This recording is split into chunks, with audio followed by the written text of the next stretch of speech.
Picture this: you have finally landed an interview for the job you have been dreaming about. The company is great, the role is perfect, and this could genuinely be the moment that changes the direction of your career. But here is the thing that nobody tells you: the interview does not start the moment you sit down across from the hiring manager. It starts the second you walk through that door.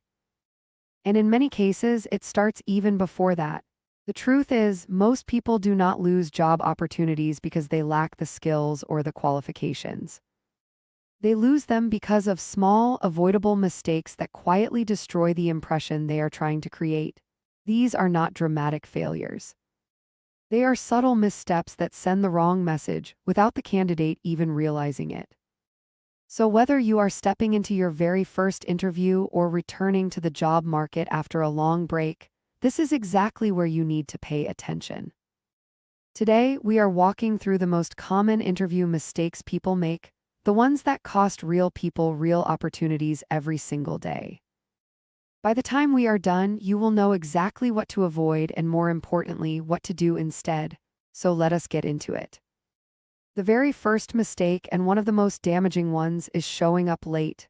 Now, you might think that being a few minutes behind is not a big deal. After all, things happen, traffic is unpredictable, and surely the interviewer will understand. But here is the reality: it is a very big deal, and here is why. When an interviewer schedules a meeting with you, they are carving out a specific window of their working day. Time in a professional environment is one of the most valuable things a person can offer. When you walk in late, you are not just wasting a few minutes, you are sending a message. You are telling that person, before you have even said a single word, that you do not plan well, that you do not respect other people's time, and that this opportunity was not important enough for you to prepare properly. And it goes even further than that. Interviewers are not just evaluating your answers, they are imagining what it would be like to work with you every day. If you cannot make it on time to the one meeting that determines your future at their company, what does that say about how you will handle daily responsibilities? The thought that crosses every interviewer's mind when a candidate walks in late is simple: if I hire this person, will they always be like this? And that is a seed of doubt that is almost impossible to uproot, no matter how impressive the rest of your interview turns out to be. So what do you do instead? You plan ahead, and you plan generously. Look up the location the day before, check the route. Account for traffic, for parking, for the unexpected delays that always seem to appear on the most important days. Aim to arrive at least 15 minutes early. Sit in your car, take a few deep breaths, review your notes, and walk in composed and confident. Arriving early shows initiative. It shows that you take this seriously. And it gives you a few calm minutes to collect yourself before you step into the room, which makes a world of difference for how you present once the conversation begins. The second mistake is something that seems obvious, yet it happens in interviews constantly, and that is keeping your phone on. Not just on ring, but even on vibrate. Because even a buzzing phone is a distraction, and distraction during a job interview is something you absolutely cannot afford. Imagine sitting in front of a hiring manager, the conversation is going well, they are asking you a meaningful question about your experience, and then your phone rings. The sound cuts through the room, the interviewer pauses, you fumble, the moment is broken. But what makes this even worse is when a candidate actually answers the call. It sounds unthinkable, but it happens more often than you would expect. Someone picks up mid-interview and tries to whisper an apology into the phone, promising to call back in a few minutes. In that single moment, everything they have worked toward in that room collapses, because what that action communicates is not just poor manners. It communicates that the person on the other end of that phone was more important than the interviewer sitting right in front of them. It communicates a lack of seriousness, a lack of professional awareness, and a fundamental disrespect for the opportunity at hand. The fix here is simple and non-negotiable. Before you walk into that building, turn your phone completely off. Not silent, not vibrate, off. Or at the absolute minimum, switch it to the most silent mode available and place it somewhere it will not distract you. Nobody will respect you less for being unreachable during an hour-long interview. but everyone in that room will notice if your phone makes a single sound.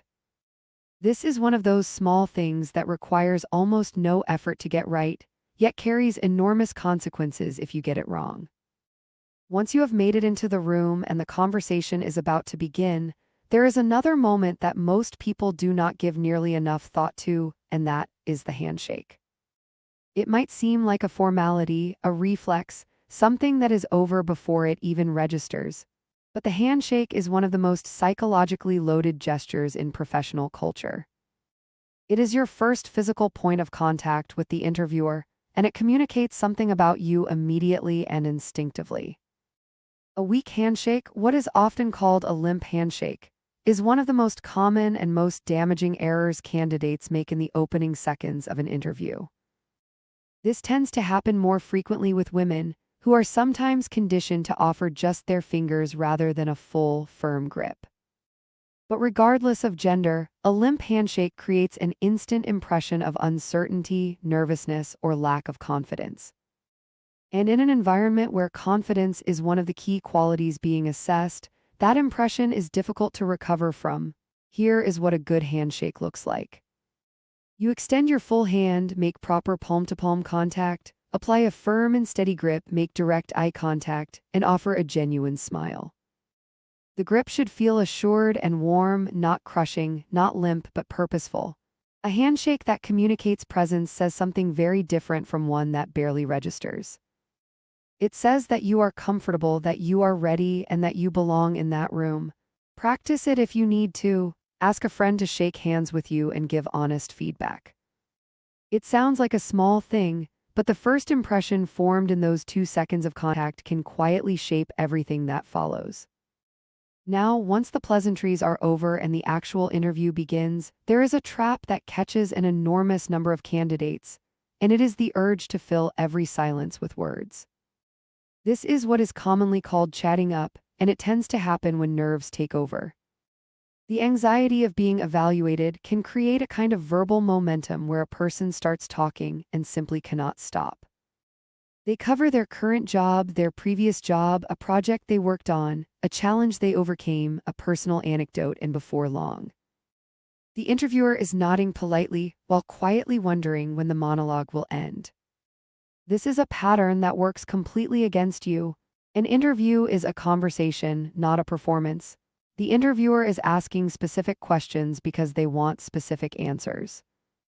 When you over-explain, ramble, or volunteer unnecessary information, you do 2 damaging things at once. First, you dilute the quality of your responses, burying the genuinely impressive parts under a pile of detail that nobody asked for. And second, you signal that you struggle to communicate concisely, which is a quality that matters in virtually every professional environment. The solution is preparation, but not the kind where you memorize long answers. It is the kind where you walk into that room already knowing the company, what they do, what they stand for, what challenges they are facing, and how your skills connect to their needs. When you have done that research, you can answer questions with clarity and focus because you already understand the context. You know what is relevant and what is not. You can listen carefully to each question, pause briefly to gather your thoughts, and then deliver an answer that is precise, confident, and genuinely responsive to what was asked. Silence during an interview is not something to fear. A short pause before answering is not a weakness, it is a sign of thoughtfulness. It shows that you are actually processing the question rather than just reacting to it. Interviewers notice this, and they appreciate it far more than a flood of nervous words that drowns the real answer. There is a shift that happens in some interviews, a subtle but significant one, where the candidate begins to relax a little too much. The nerves settle, the conversation starts to feel natural, and without even realizing it, the professional boundary begins to blur. This is where one of the most surprising and yet completely understandable mistakes takes shape, treating the interviewer like a close friend. It makes sense in a way. A good interviewer creates a comfortable atmosphere. They might smile warmly, ask light questions, and make the whole experience feel less formal than expected. And when that happens, some candidates interpret it as an invitation to match that energy, to open up, to joke around, to get personal. The problem is that what feels like connection in the moment can come across as a serious lack of professional awareness.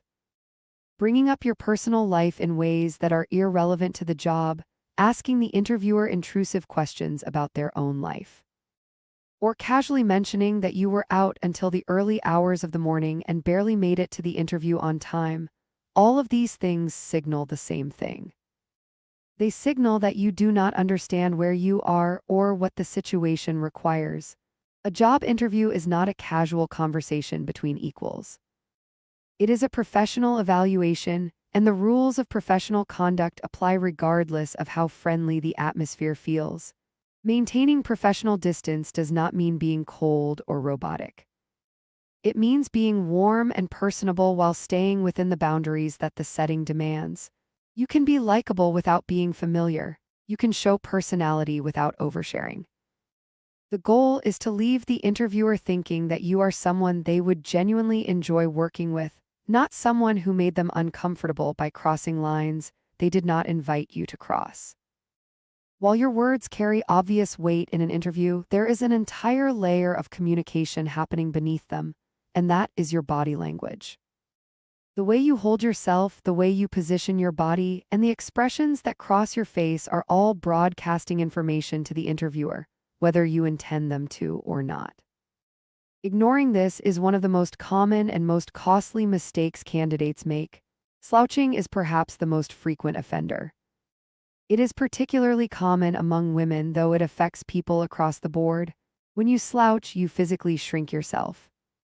Your shoulders cave inward, your chest drops, and you project an image of low energy and low confidence. This is the opposite of what you want in a room where confidence is everything. Sitting up straight, on the other hand, communicates alertness and engagement. It says that you are present, that you are taking the conversation seriously, and that you have the kind of composed energy that employers want to see in someone representing their organization. Leaning too far forward onto the table is another posture trap. While some leaning can read as engagement, too much crosses into territory that feels overly intense or even intrusive. The key is to stay upright, grounded, and open, occupying your space with calm assurance rather than restless energy. Your face matters just as much as your posture. Smiling is not just a social nicety in an interview, it is a strategic choice. A genuine, steady smile makes you appear approachable, positive, and resilient. Nobody wants to hire someone who looks unhappy to be there. Even if you are nervous, even if the question is difficult, even if you need a moment to think, keep your expression open and warm. Maintaining eye contact reinforces this. It shows that you are confident, engaged, and honest. Dropping your gaze repeatedly or letting your eyes wander signals discomfort or evasiveness, neither of which is the impression you are working toward. There are also specific gestures to eliminate entirely. Twirling your hair is one, biting your nails is another. These habits are deeply human, they emerge automatically under stress, but they read as signs of anxiety and immaturity in a professional context. Crossing your arms or legs is equally problematic, as closed-off body language is widely interpreted as defensiveness. Instead, keep your hands resting calmly on your lap or on the table. Let your posture stay open and your expression stay steady. Bring your whole body into the same message your words are delivering, that you are confident, capable, and ready. Now let us talk about something that people often underestimate: what you wear to a job interview. Appearance is one of those things where candidates tend to fall into one of two traps. Either they dramatically overdress in a way that feels out of place, or they underdress in a way that signals they did not take the occasion seriously. Both send the wrong message and both are entirely avoidable. Overdressing does not mean wearing a formal outfit. It means wearing something that overwhelms the room. For men, this might look like a loud, boldly printed shirt that draws the eye away from what is being said. For women, it might mean layers of statement jewelry, dramatically colorful clothing, or heavy makeup that shifts the focus away from competence and onto appearance. These choices are not wrong in everyday life, they reflect personality and self-expression. But in an interview, your goal is to ensure that the interviewer's attention stays where it belongs, on your qualifications, your answers, and your presence as a professional. There is one specific element of overdressing that deserves special mention, and that is fragrance. Wearing a perfume or cologne that is too strong in a closed, air-conditioned interview room is a genuine problem. It can be distracting, and for some people it is physically uncomfortable, even triggering headaches or allergic reactions.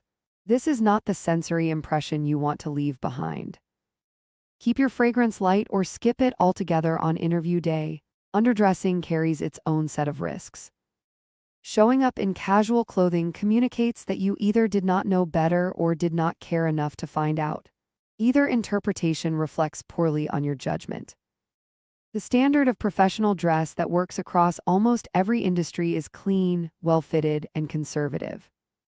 For men, a dark suit, navy or charcoal, paired with a plain, well-pressed shirt and a simple tie strikes exactly the right balance. For women, a crisp white blouse paired with formal black trousers or a modest skirt creates a look that is polished, confident, and completely appropriate. And while we are discussing appearance, do not overlook the details. Your nails should be clean and trimmed. Your clothes should be ironed and free of any damage or staining. Your shoes should be clean and in good condition. These small details are noticed. They communicate that you pay attention, that you take care of yourself, and that you understand what professionalism looks like in practice. Dress for success is more than a cliché, it is a strategy. You only get one shot at a first visual impression, and how you present yourself physically sets the tone for everything the interviewer perceives about you before you have spoken a single word. Most people think the interview ends when they walk out of the room. The conversation is over, the handshakes have been exchanged, and all that is left is to wait for the call. But here is something that far too many candidates overlook entirely. What happens after the interview is just as important as what happened during it. And one of the most impactful things you can do in the hours following your interview is also one of the most commonly neglected: sending a thank you message. Now, this does not mean firing off a quick text through a messaging app. Dropping a casual line over WhatsApp or any other informal platform does not demonstrate professionalism. It does the opposite. It signals that you do not understand the difference between personal communication and professional conduct. Similarly, sending a thank you that is just a single line with no substance does very little to reinforce the impression you worked hard to create in the room. What you want to send is a formal, thoughtful email. It should go out within 24 hours of your interview while the conversation is still fresh in both your minds. In that email, acknowledge the time the interviewer gave you, because time is a real and valuable resource, and recognizing that shows maturity. Reference something specific from your conversation that genuinely stood out to you, whether it was something you learned about the company's direction, a project that was mentioned, or a value the team emphasized. This specificity matters because it proves you were listening, that you were engaged, and that the conversation meant something to you beyond just the prospect of getting a job offer. Express your continued enthusiasm for the role clearly and directly. Reinforce briefly why you believe you would be a strong fit without restating your entire resume. And close the email graciously, leaving the door open for next steps while expressing appreciation one final time. That is all it needs to be: professional, warm, concise, and genuine. Do not send gifts, do not send flowers, do not over-engineer the follow-up into something grand. A well-written email, sent promptly and sincerely, is more powerful than any gesture because it keeps the right kind of attention on you at exactly the right moment. Now, stepping back and looking at everything we have covered from start to finish, a clear picture emerges. A successful job interview is not just about having the right experience or the sharpest answers. It is about how you manage every dimension of the experience, from the moment you plan your route the night before, to the way you silence your phone, to how firmly you shake a hand, to how carefully you listen and how precisely you respond, to the posture you hold in the chair, to the clothes you chose that morning, to the email you send that evening. Every single one of these elements contributes to a complete impression of who you are as a professional. The good news is that none of this is out of reach. These are not gifts that some people have and others do not. They are choices, deliberate, learnable choices that anyone can make. The candidates who walk into interviews and genuinely impress people are not always the most qualified ones in the room. They are often simply the most prepared. They have thought through not just what they will say, but how they will show up in every sense of the word. And that level of preparation is something you are now equipped to bring to your very next opportunity. So as you head into whatever interview comes next, carry these lessons with you. Be early. Be present, be composed, be professional without being rigid. Let your body language support your words. Let your appearance reflect your seriousness. And when it is all over, close the loop with grace. Do all of that and you will not